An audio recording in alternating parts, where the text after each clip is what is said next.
It's the unfair advantage that you are rewarded by doing what most people will not do. Hey, what is going on, my fellow future millionaires? Welcome to today's episode of the Millionaire University podcast, where you are rewarded with piles of money instead of piles of debt. In today's episode, I do a millionaire mentor coaching session with James Metcalf Jr. Just a few weeks ago on June 21st at 9:35 a.m., I got the following email from James. Hey, Justin, I've been listening to Tara and your podcast daily. All I can say is it's amazing and relatable. I am terrified. I'm on the journey of fatherhood, expecting a baby early January. I've always wanted to start my own business, and I get so motivated just for me to not have any clue on what I'm doing. I hate to say it, but it's like I don't have any idea what I'm good at that could profit me to be unemployable. That is my dream. I want to be financially independent and support my family, to give my kid everything I never had. I stand here daily on my 10-hour shift, just so miserable knowing I could do anything else on my own time, happy and financially free. You guys say to just find an idea. Sadly, I just get so in my head, I can't think of anything at all. If I could possibly speak to you, maybe that would give me some insight. Thank you for your podcast. It is really so interesting, and I hope one day I will be just like you. Thank you if you read this. Well, as James knows, I did read it. And not only that, I reached out to him and I said, hey, how would you like to hop on a call? We can record it and use it for the podcast. I'm sure there are a lot of other people out there that could benefit from the things that we would talk about on that call. So what do you say? So James was up for it and we hopped on a call. Now, when I called him, we were on a video call and I saw right away he was in a parking lot in his car on his phone. And I immediately knew that he was taking a lunch break from his job, essentially. It was a really hot day, so James had the window rolled down, but there was also a train that kept going by nearby. So he'd have to roll the window up and then get really hot and then he'd roll it down and you hear the train. So this is kind of the circumstance that he and we were in on this call. So due to the situation and the time constraints that we had, we didn't really have time for a lot of chit chat. So we got right into it. I started off by asking James to tell me a little bit about his backstory so I had a better understanding of where he was coming from. I never really grew up with much, and I kind of took from my father a lot. He always worked hard. He always did everything he could to make sure what I had. He gave up a lot of opportunities that he could have went farther just to make sure I was okay. That really inspires me a lot nowadays, considering to see that he still struggles. I'm fully grown up, and now I'm about to have my little one, and that's really exciting, but I'm terrified at the same time because I just want to be able to do everything I can to give them everything. At the same time, I don't want to be gone all the time. I want to be able to see them grow up, and I want to be part of the memory, not part of you told the story. I've passed up some opportunities that I could go travel for work, being like a train conductor even. And just because I wanted to be home, I don't want to miss out on anything. I've been listening to your podcast all the time, and I've been really inspired by what you guys are doing and you guys' story. And it's amazing to hear what you guys have done. And that's really what I want to do. I've always been excited about the thought of business and having my own. It's just a part of, I don't know what that is that I want to do yet. I always have like these bright ideas. I've always been interested by marketing. I love real estate. I would love to flip houses like you guys have done. And I've always been good with my hand. I've done just about any job there is. So I got a lot of skills under my belt, just nothing yet to actually put my first business out there. How old are you? I'm 22. I'll be 23 in August. Let's see. Started my first business when I was 23, 24, shortly after getting married with baby soon to be on the way. So you got lots of time in front of you, man. You're going to be just fine. Yeah, that's what I'm hoping for. I just want to get started. What do you do right now? Right now, I work with fiberglass, and it's a place called New York Blower. We make giant fans for like industrial companies. What are you getting paid? I'm getting paid right now $18 an hour. So to me, here's the thing. A lot of coaches or mentors, and you've probably heard me talk about this on the podcast before, they might get on and be like, okay, I'm going to tell you what to do. I've talked to you. I've just met you. I got an email from you. We've gone back and forth a couple times. We've been talking for 5 minutes, right? Yep. It would be ridiculous of me to lay out your entire life's plan after knowing you for a few minutes when you're your own person. So I try to be careful about just coming in guns a-blazing and telling you everything that you should do. I'm more about empowerment and helping you realize and believe that you don't have to have this big, crazy idea. I guarantee you there are 100 things that you could start tomorrow that you could make significantly more than what you're making right now. And it's not even you have to have this big, full blown business with employees or all these things out of the gate. I think it's more of you figuring out what it is that you could do. It doesn't need to be the thing that James is going to do for the rest of his life and it's his passion and dream and he's going to change the world. No, like right now, you're where I was 20 years ago. To me, it feels like it was just yesterday. I had no money at all. And then I got in my first business and made some mistakes and had $120,000 of debt. But I always believed in my mind that I was going to be wealthy. I had no business believing that other than I just believed it. I thought if other people can do it, why can't I do it? That's where you've been inspiring me so much, because when I hear you say that, I literally just said to my girlfriend earlier, she was struggling about money and everything, and she hates her job. And I'm like, I hate my job too. That's why I'm trying to start a business, and I want you to be able to do that too. She believes in me, and I literally just told her we're going to be rich one day, and it's going to be all right. Like, you won't have to worry about anything one day. And she's really creative, and she has a Cricut machine to where she can make shirts and decals and stickers and stuff. And I was like, well, you can start a business just doing that. It's something you like to do. That's what you love. And then she was like, Sean, I've just been so scared to do anything about it because, I got to buy everything. And then what if nothing sells? I was like, well, okay, sell it before you buy it. At least sell one. And then, based off just that one sell, what's going to work and what's not. Plus and minus. But I mean, You said she has a Cricut machine. What kind of machine did you say? it's a Cricut. See, you know more about this. I don't even know what that means. Don't cut yourself short. In your email, you said have an idea. Like you have tons of ideas.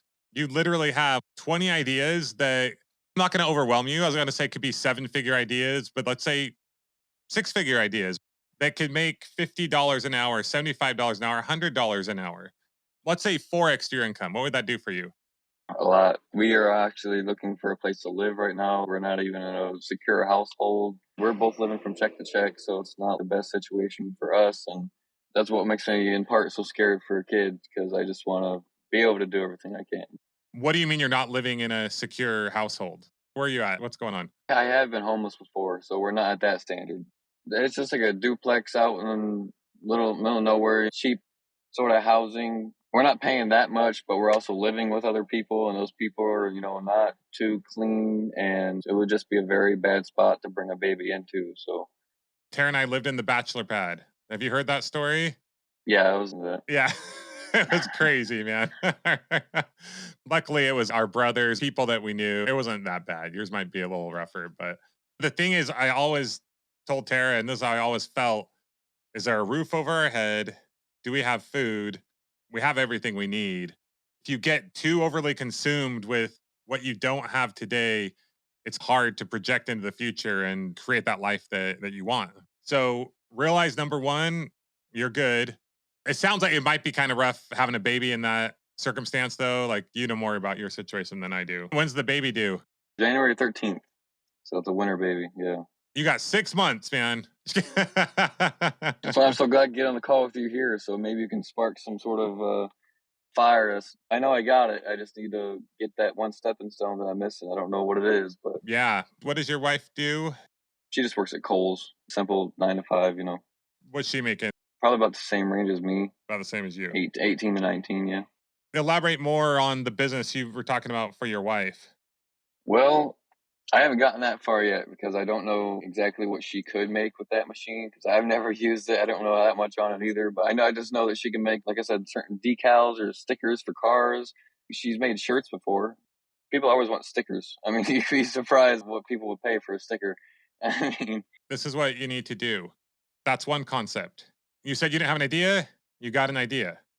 Okay.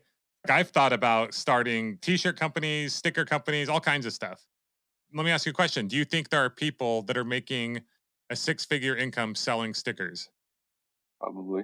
I was going to say I don't know, but actually a few years ago, I remember seeing something about someone who had a rockin' sticker company. How about t-shirts? Do you think there are people making a good income selling t-shirts? Definitely. So how much research have you done into the models that these people are doing? Not much. So that's your next step. And you don't need to do it just with this concept, but with any of the concepts that you think could be a possibility, go deeper on that. Listen to podcasts, watch YouTube videos. People will literally tell you exactly what they're doing, exactly how they're doing it. And there's going to be crossover. It might not just be shirts, it might be clothes. It just depends what angle you're interested in. So you want to go a little bit deeper in those areas. And then you said that you're handy. Yeah, it's actually a sort of business that I've started, quote unquote. Picked up a few pieces of cheap furniture off Facebook. It was just, a couple end tables, and I've sanded them down, finding the imperfections, sewing them up, and I've just started restaining one of them. I haven't put it on the market yet, so So what do those numbers look like?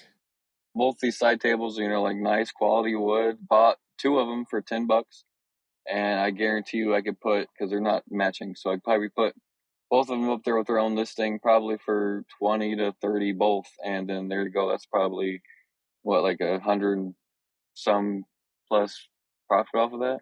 Oh, you're talking about return percentage. Yeah, Yeah, so that's one way to look at it. You can look at it as the return, but also your time. The concept is perfect. The return is perfect, but you got to consider ROTI as well. Return on your time invested, not just the money invested. So how long does it take you to stain that furniture? How long does that take? I mean, honestly, the longest part would probably be the sanding, because especially a lot of those end tables, like the legs, are very crafted. I'll say it's kind of hard to get in there, and if I work on it after work, it'd probably take me a few days to just to sand one. Okay, so it's not worth your time.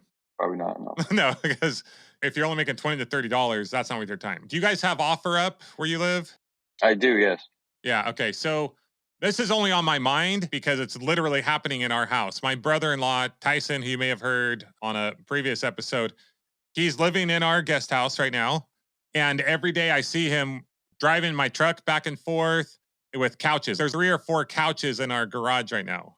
So he's flipping couches and he makes 150-ish on average per couch. Sometimes 1 to 300. I don't know. I don't know the exact numbers. And he's just ramping it up more right now as we just put it under contract yesterday. Oh, it was on a contract now? That's good. You're hearing it first. You're hearing it live here first, man. Wow. We just put it under contract yesterday. So he has a little bit less to do helping us around the house. We were paying him like $30 an hour. The truth is he can make more money flipping couches than working for us. He's kind of figuring out what it's going to look like as he's doing it more full time, but it's probably closer to $70 or $100 an hour. I'm just giving you an idea, like based off of what I'm hearing from you, there's probably an opportunity to sell some couches where you live, I assume. And everything is going to be a little bit different based on where you are in the situation, but I don't think it hurts to try, especially with what you're telling me about this furniture. What you're doing, though, is you're taking something that takes a lot of your time and a lot of work, and the ROI might be good, but the ROTI, return on your time, is not good. You're making less per hour doing that than what you're making at your job, but that's okay because it's led you to realize what's possible. So now you want to just focus on, you probably need to figure out the truck situation. Yeah. That's okay. That's all good. There's always a way to figure out something. He used to put him on his car and drive. I don't know how he did it before he started using my truck. He would put him on a car and he would drive him around and he would work that. But a lot of it is in the delivery, right? Like people will pay a premium for the delivery. So he'll get these couches, he'll kind of clean them up a little bit, fix them a little bit, picking them up from one person. So they're willing to let them go for a pretty good amount. The other person buying them will pay a premium because it's delivery again. So he cleans them up a little bit. And I don't know what his exact numbers are going to be, but probably making anywhere from $500, $600, $700 a day.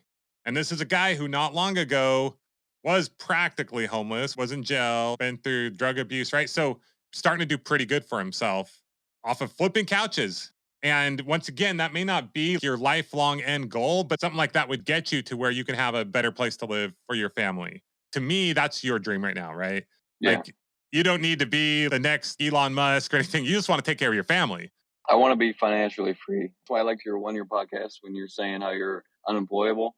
I love that term so much. And ever since I heard you say that, that's been my drive right now. I'm so unemployable, man. That's a beautiful thing. So part of a business, as you know, it's trying out several little things and seeing what works. That might be on a big scale, trying out house flipping. Flipping houses is cool, but there's a much bigger barrier to entry. Flipping couches, it might be like your gateway drug into flipping houses someday or something bigger. No, just kidding. But the truth is, flipping couches, I almost get more excited about that. You can just start tomorrow doing it.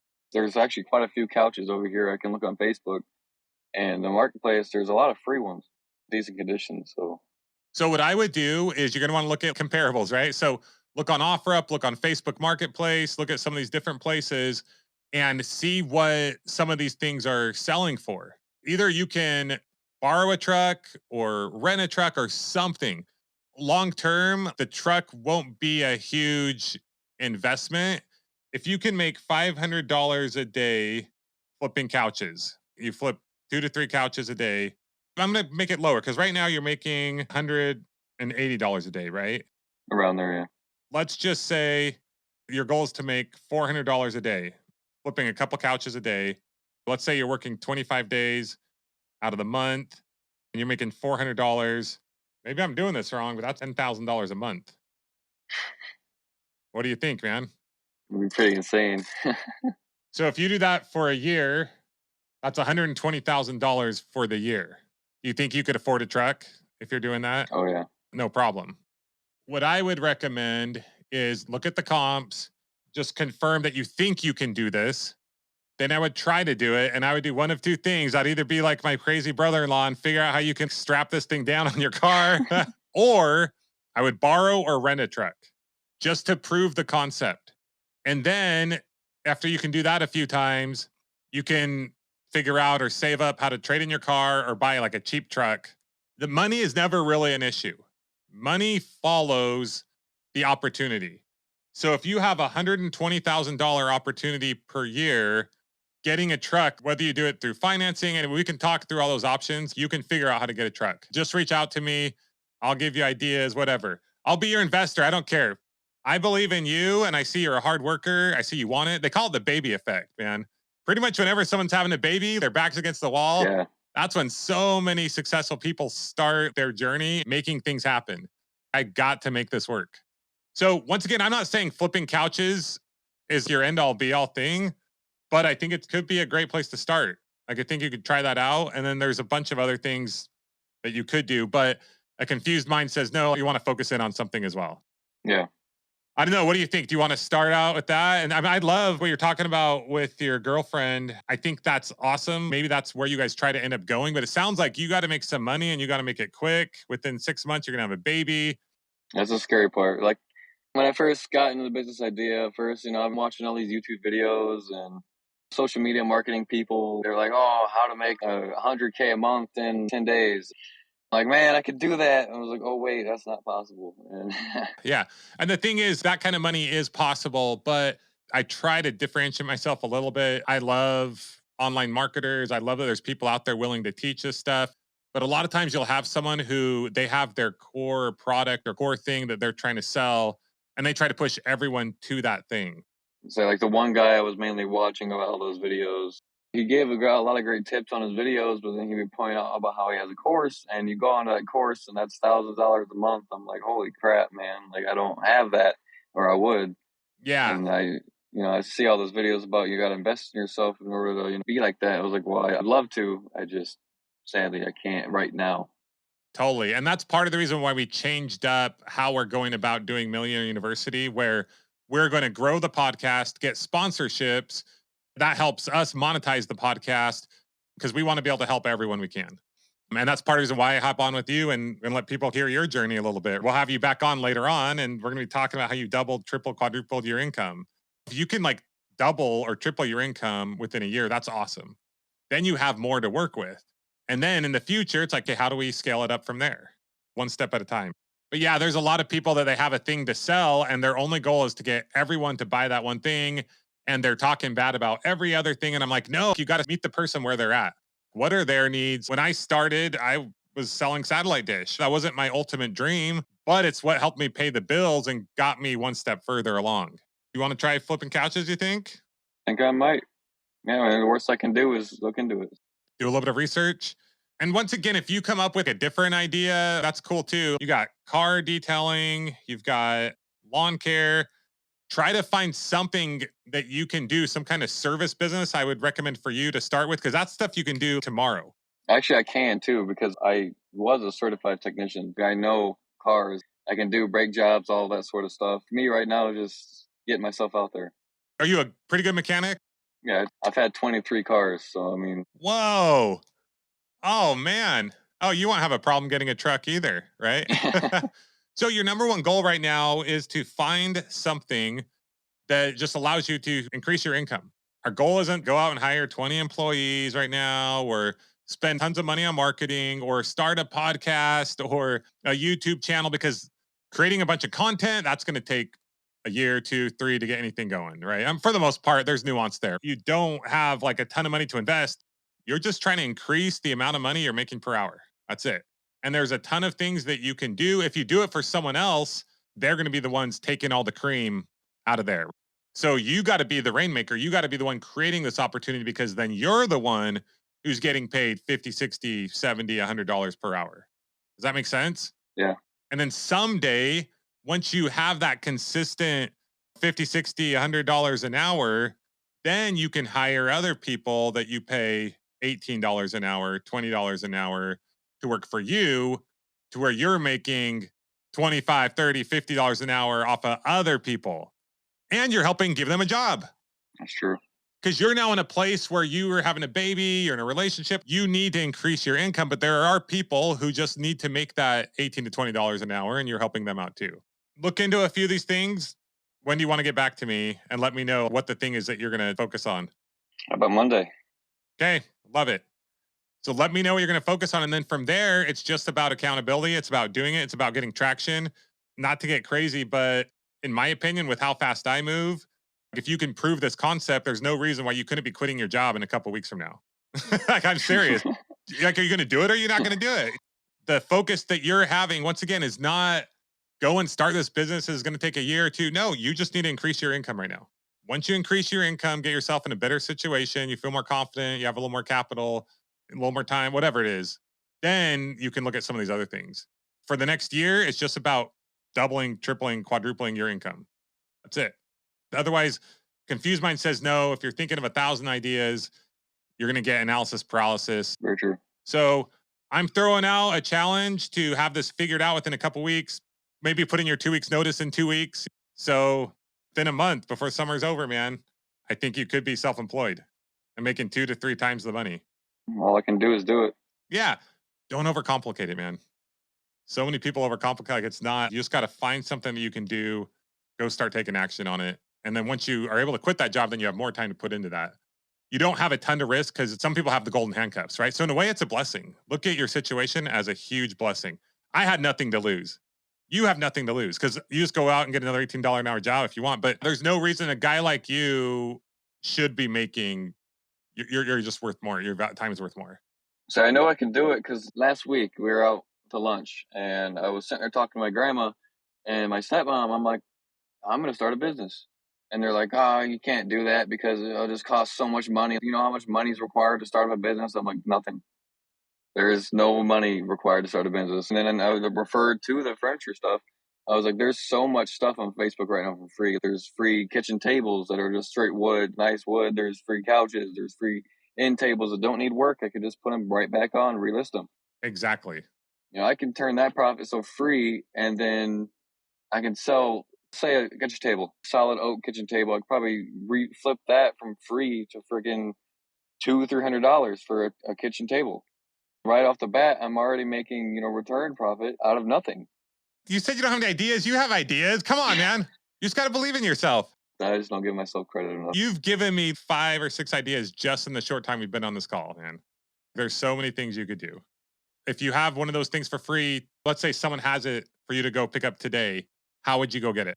To pick up the end tables, I use my girlfriend's car. She has a forward escape, I think. So it's got a hatch, it's got a little bit more room, and those seats go down, so I could probably even fit bigger furniture in there. It's like, oh, I like a smaller couch.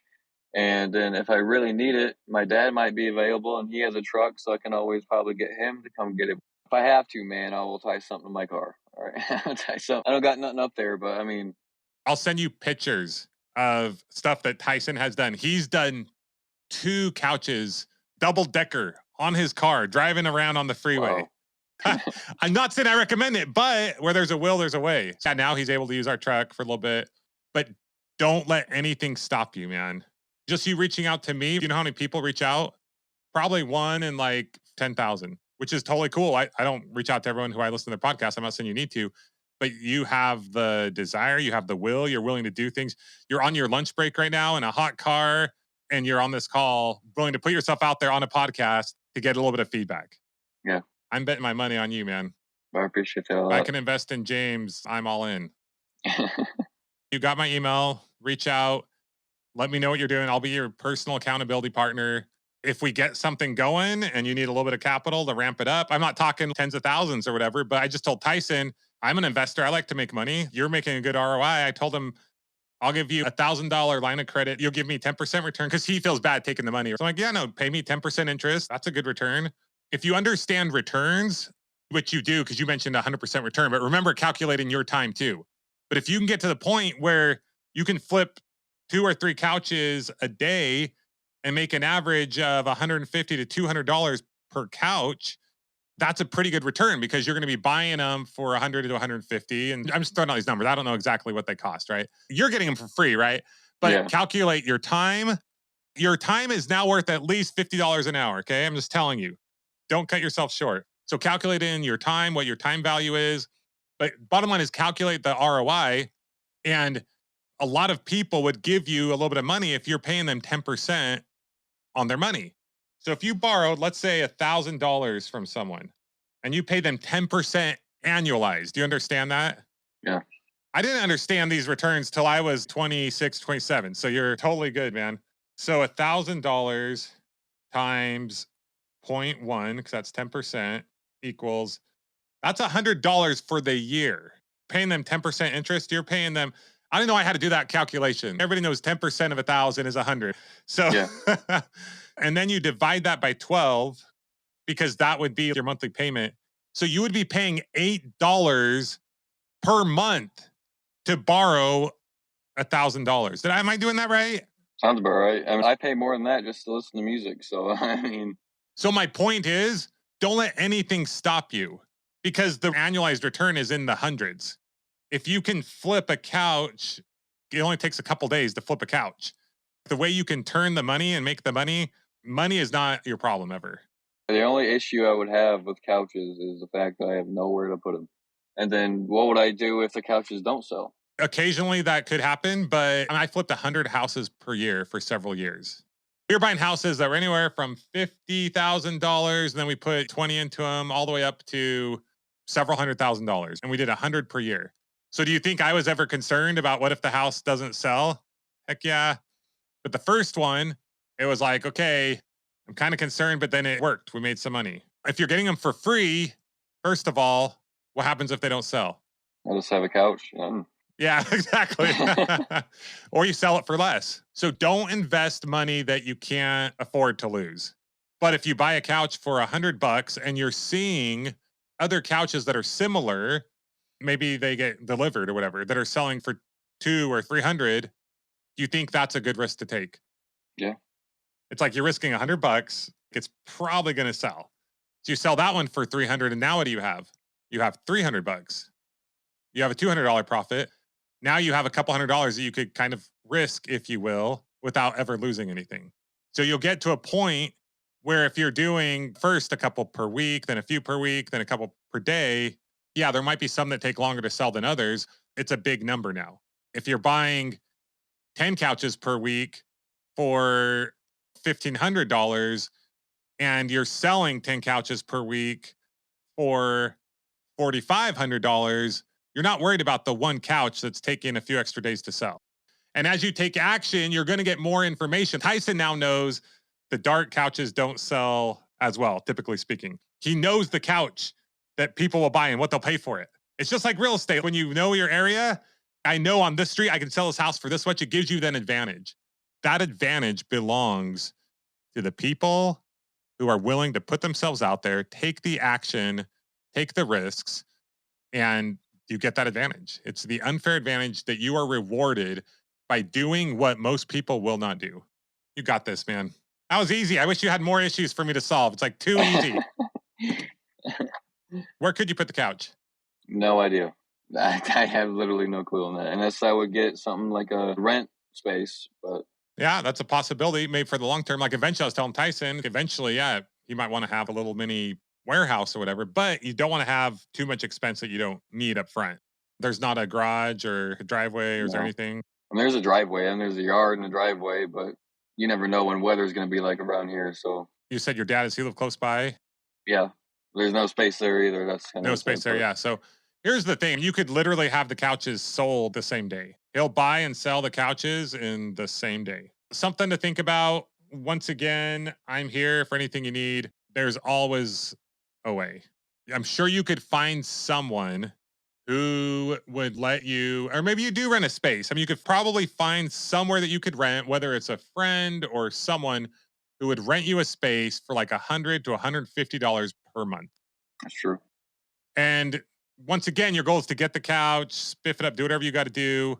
Maybe that could be an area where you kind of do that too. I don't know. But once again, the numbers we're looking at is your potential profit here is, I'm going to be conservative, but it's anywhere from $7,000 to $10,000 per month. And that's without you like really pushing it and without you getting other people to help and all that stuff. So can you afford to pay someone $100, $200 a month to rent a space? Probably. Those are all things to look into. The amount of money you will make is directly related to the amount of problems that you solve. So whenever there's a problem, just be like, yes, baby. Like, this is a problem I get to solve and it helps me make money. And it's why a lot of people don't do this kind of stuff, because they don't want to solve problems. They just want to wake up every day and they want to be told exactly what to do, because they're like, oh, nope, I can't do that. This is in my way. I can't do it. The obstacle is the way. If money was that easy, then everybody would be rich, you know? Here's the secret. It's not really that hard either. It's not. That's true. But for some reason, we tell ourselves that. And you're right. Don't go spend hundreds of thousands of dollars or risk tens of thousands of dollars on something that you're not sure what the result's going to be. But going and spending $100 for a couch that's worth a couple hundred or 250 or three, whatever, right? It's kind of a no brainer. Yeah.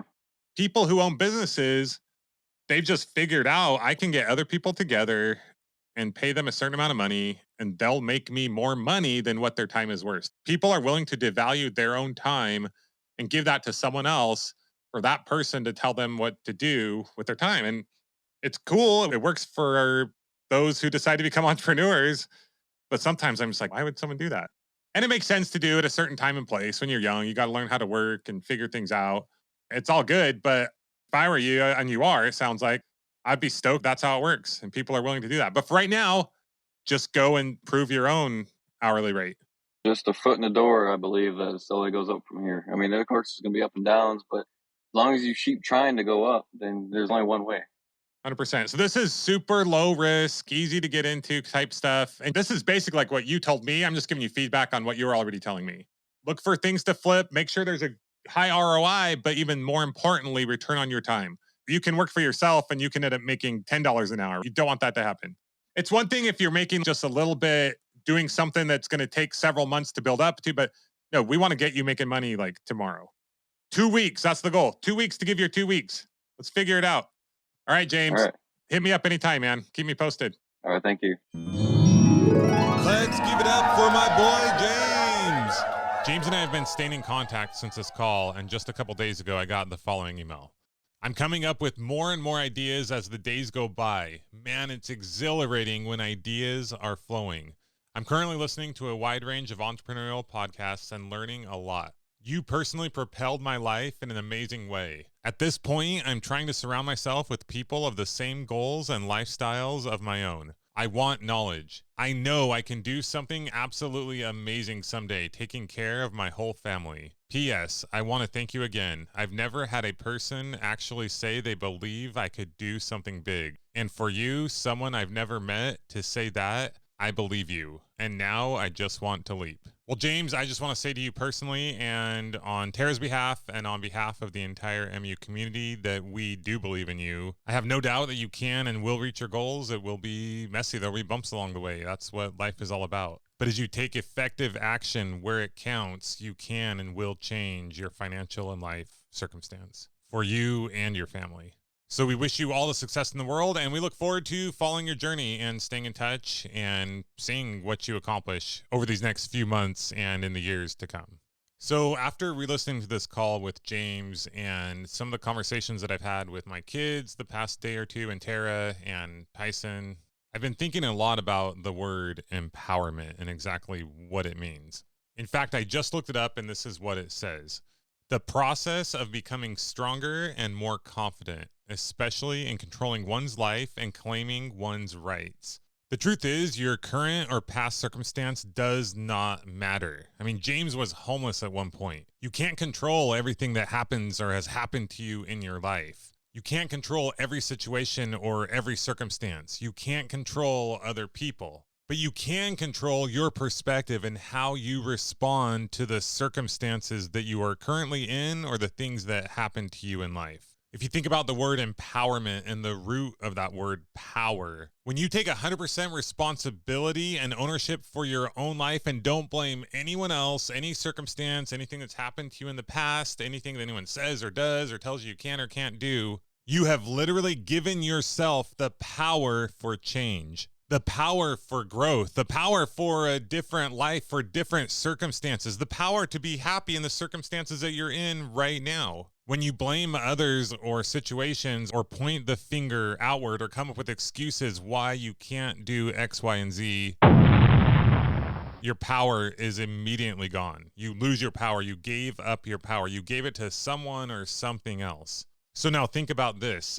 Anytime you are not achieving your goals, the things that you want in life, it has nothing, absolutely nothing to do with anything or anyone else. It's 100% up to you. Now, I don't want to say it's 100% your fault, but the responsibility does lie with you. And if you think it is because of someone or something else, if you think it is because of your financial situation, the way you were raised, the color of your skin, where you live, how smart you are, what you look like, anything at all, then you have lost your power. You've lost your ability to make that happen, to make that change in your life. So my challenge to you as you're making your goals and as you want to make change in your life, the things that you want to do, and something's not going perfectly, ask yourself, what can I do differently? How can I make this work? What changes do I need to make in my life? What changes do I need to make in my marketing? Do I need to wake up earlier? Do I need to go to bed earlier? Do I need to better schedule my time? Do I need to quit taking those random phone calls that aren't very effective, aren't helping me get where I need to go? Do I need to spend less time on social media? Is there something I need to learn so I can be better at marketing or selling my product or service? How is it that I am getting in my own way? And don't beat yourself up for it. I was talking to Tara the other day and we were talking about how even we are constantly getting in our own way. And we too absolutely are always blaming outward situations. Oh, this person said this or did that or this happened, so I couldn't do blah, blah, blah, blah, blah. Even last week, Tyson and I were talking and he wasn't quite reaching his goals on his couch flipping business. And so we had some pretty direct, open conversations about the things that he was or wasn't doing in his life that could help change that. We talked about getting up earlier, and then we realized the reason he wasn't doing that because he was staying up too late. So we talked about going to bed earlier. Tyson, as you may have noticed through his episode, can be a talker. So we talked about taking less calls and talking to less people during the day, during your workday. You have to create it for yourself. No one else is going to hold you accountable to that but you. We also talked about him saying no to and doing less things that he's currently doing that are good things, but they were taken away from the things that he ultimately wanted and needed right now in his life. In fact, last week he even asked me, he's like, hey, can I hire you for like half hour to an hour a day to kind of talk through some of these things and make sure I'm staying on track? And I said to him, I said, number one, first off, you can't afford me. And I said, number two, no, talking is not what you need to do right now. You need to do less talking, more doing. And he got the message. And this week he's killing it. It's been a great week for him so far. I think I've seen more couches come up and down that driveway than I've ever seen in my entire life. So once again, empowerment, that is my number one goal for you. Ownership, responsibility, accountability, no excuses, maybe information that leads to different decisions. But if I can do it, if James can do it, if Tyson can do it, you can do it too. I believe that we are currently living in the single best time in the entire history of the world, possibly past and future, to start and grow a business and create and have as much opportunity and wealth and financial well-being and happiness for you and your family. You just need to be willing to choose to empower yourself and take advantage of just a very small percentage of all the amazing opportunities that are right in front of you. And that, my fellow and future millionaires, brings us to the end of another Millionaire University podcast. In an upcoming episode, I will be pulling back the curtain and talking more about the vision of Millionaire University and sharing with you our billion-dollar business plan. And more importantly, how you can create a business plan of your own. If you like this episode, please share with a friend. You can go to millionaireuniversity.com/training to get our free business training course. If you have yet to do so, please leave us a rating and review for this podcast wherever you are listening now. And we will see you next time on the Millionaire University podcast. Class dismissed.